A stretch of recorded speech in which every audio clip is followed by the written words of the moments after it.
My name is Bob Coscarelli, and I met John Camus about 3 years ago. He answered an ad on Craigslist. My wife and I were throwing a Fourth of July party, which we were having about 70 friends show up, and some people we didn't know, and so we needed some help for the party. So we put an ad on Craigslist for a party helper, and John answered it. And as soon as he answered the voice or the email, he we knew he was a fit. So we immediately just connected with John. I mean, he's larger than life, and he's the reason that Karen and I so want him to be on this show. I think the world needs to meet John Camus. And so after that, we became fast friends. We started cooking together, entertaining each other. John and I and Karen, my wife, cook together. It's high energy in the kitchen. I typically like to step back a little bit and just be a facilitator, or I don't know what you'd call that, a sous chef. I'm usually on point with one dish that I like to sort of take over.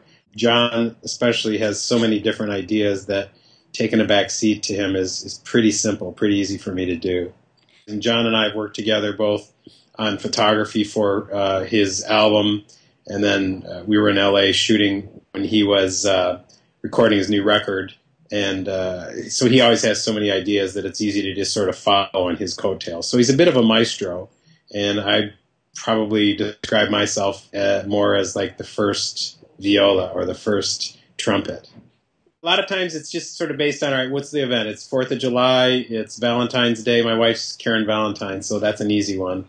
It's usually red food and a lot of tequila. Everybody wants to be drunk, on Valentine's Day. But the last one we had was a 4th of July party. We'll put together a menu around Americana. So it might be mini burgers and apple pie and potato salad. And we usually just try to do those things in somewhat of an elevated manner. One of the last parties we did a Cinco de Mayo party.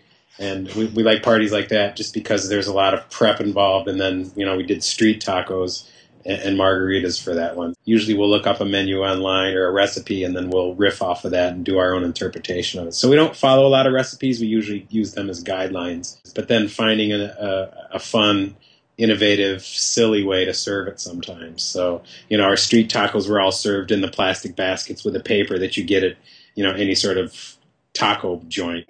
I would say when I plate a dish, number one, we have an idea of the different components of the plate, and we're not crazy. We don't make a ton of sauces. But typically, the dish will dictate what plate we use. We often use basil or rosemary or even thyme as a small flourish. Wow, that sounded like I knew what I was talking about. A small flourish on a plate. My wife and I photograph food. Almost every dish before we eat, we photograph our food just with an iPhone or a snappy camera. I think I can get creative in plating. I mean, I photograph food for magazine jobs, and basically photographing food is just about keeping it super simple.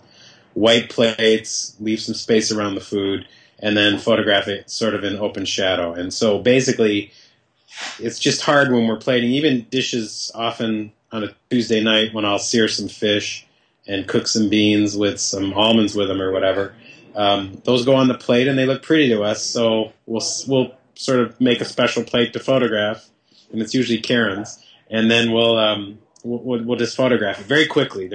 You eat with your eyes first, so we always it's hard not to be honest. When we plate anything or at any restaurant, even at a greasy spoon at 2 a.m. Well, maybe not then, but almost every other time, it's hard for us to not want to get out a camera and shoot it. What people say about our parties is that, you guys have awesome parties. The food's great. I mean, I think it is really good. I think we spend a lot of time thinking about it. I don't think we get overly complex with the food. Sometimes we'll get fancy, and I'll do a red pepper coulis just because it's fun to squirt that on the top of it. I do a lot of meat on the grill. We have a big green egg, so I love lamb chops, little individually sliced meat popsicles. I do a lot of fish when we're eating healthy. A lot of seared fish, just flesh side down, get a nice char on it, and then finish it in the oven. So I usually do the protein. And then as far as the side dishes, we don't get overly complex. And then, we make really simple cocktails. Good. It's not like I have or we have this big cache of recipes in our heads. It's sort of like we're inspired by some little simple thing that we see on a cooking show or at a restaurant or often at restaurants. And it's usually when there's an attentive chef or somebody that comes over and asks, or if it's a glaring failure or a glaring problem with the dish. I'm not rude about it. I don't expect a refund, but I usually will let them know. It's like that was really aggressively salted, or that really needed some seasoning, or that was way too much wasabi. So I have no trouble being honest about that. And I think in general I have a pretty sensitive palate, usually more so than Karen. I think I have a pretty sensitive palate and can pick up the nuance of a lot of flavors. And so I'm more critical than my wife is. So yeah, being critical in a non-asshole sort of way, I think I can do that. I know John wants this so bad, and I think I would do whatever it took to facilitate. I would do my best to make the strongest effort that we could. If Bobby Flay was to name John and I top chefs of Chicago or the USA or the world, I think it would be pretty hilarious. It would be. I would be hearing about it from my friends for a long time.